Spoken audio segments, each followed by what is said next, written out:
Welcome to the show, everyone. Thanks for listening. Well, as you know, we're on break right now, and that means that we're reading essays from the magazine side of our website. Today we're reading How Mindfulness Killed My Sex Life, and it's read by the author, Jessica Graham. Jessica is one of my favorite people in the world. She's chock full of insights, and I think you're going to absolutely love her. So here we go with Jessica Graham reading her essay, How Mindfulness Killed My Sex Life. The spiritual path will burn away all illusions, including the sexual kind. The good news is that something better is reborn in the ashes.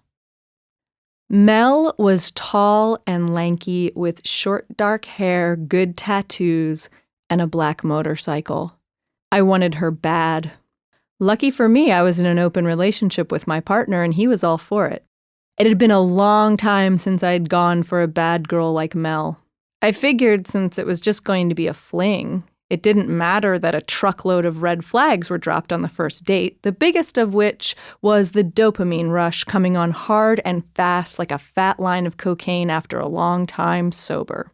I knew I was in trouble the first time I smelled her salty skin and felt her nicotine-stained fingertips on my throat. I wasn't practicing polyamory per se, and my partner was my top priority. I've always been fluid when it comes to monogamy, depending on the relationship I'm in and how I'm currently feeling. I'm sure my poly friends probably cringe and call me a swinger. I prefer to think of myself as a free spirit.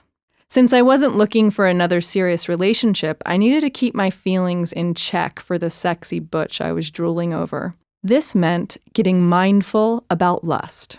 You know the way it goes. Constantly checking your phone, even on the freeway, thinking you see the object of your desire everywhere you go, dreaming about them, the extreme highs and lows that come with seeing or not seeing them. The throes of a new relationship can make most of us temporary drug addicts looking for the next fix.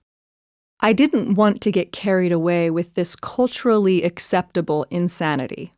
Lucky for me, as a meditation practitioner, I had all the tools to observe this crazy ride without climbing on it. So I let the affair run its course. Trust me, it burned out quick. I'm not a kid anymore. While I deconstructed and carefully explored the activity of my body and mind. At first, I fell into the lust trap and caused some trouble with my partner. But soon I was able to ride the wave of new relationship energy like a pro. It was absolutely comical how the chemicals would flood my system and my mind would start to swirl when I got a text from her. Pretty soon, the experience became something I could just watch without getting involved in. Those sensations and thoughts were just impermanent activity, and they were certainly not me. How could they be if I was witnessing them? This wasn't the first time I'd had the insight that I am not my mind or my emotions. Each time that insight deepens, I experience a period of disillusionment.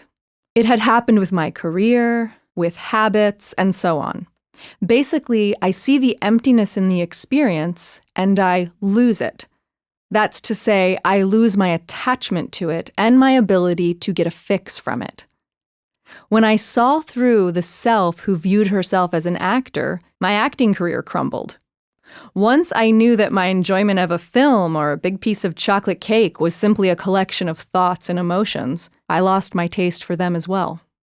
This can be a painful and scary part of spiritual development.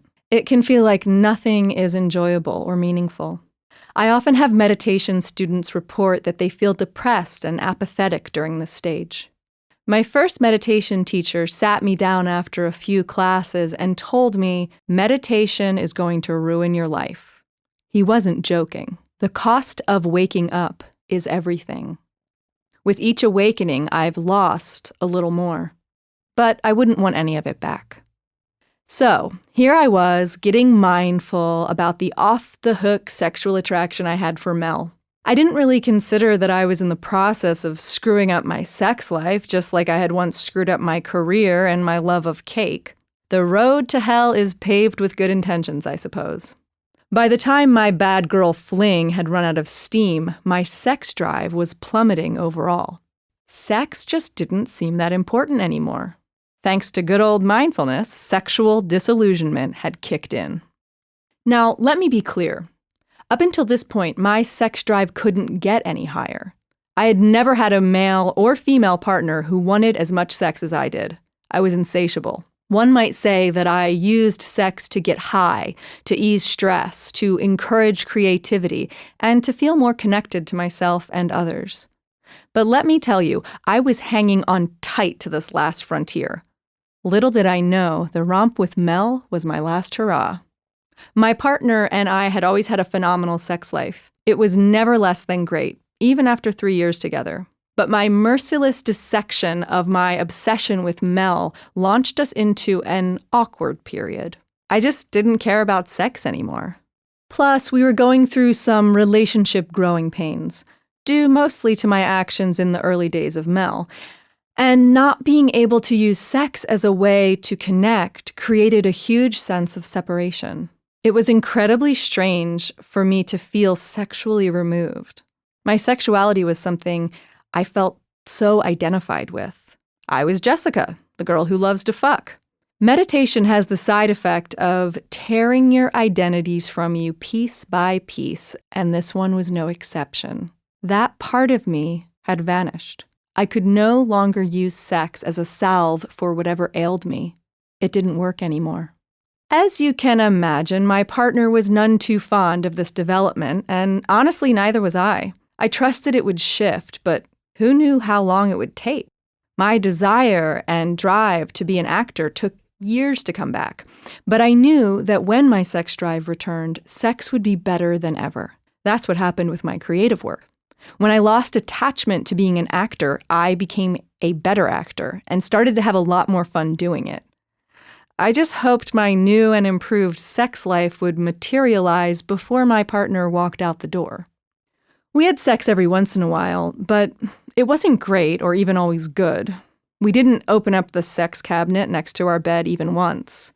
It started to get a little dark at the homestead, so my partner and I decided to keep the focus on having fun and enjoying each other's company.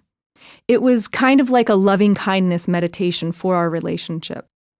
I practiced something I call the Just Be Nice campaign.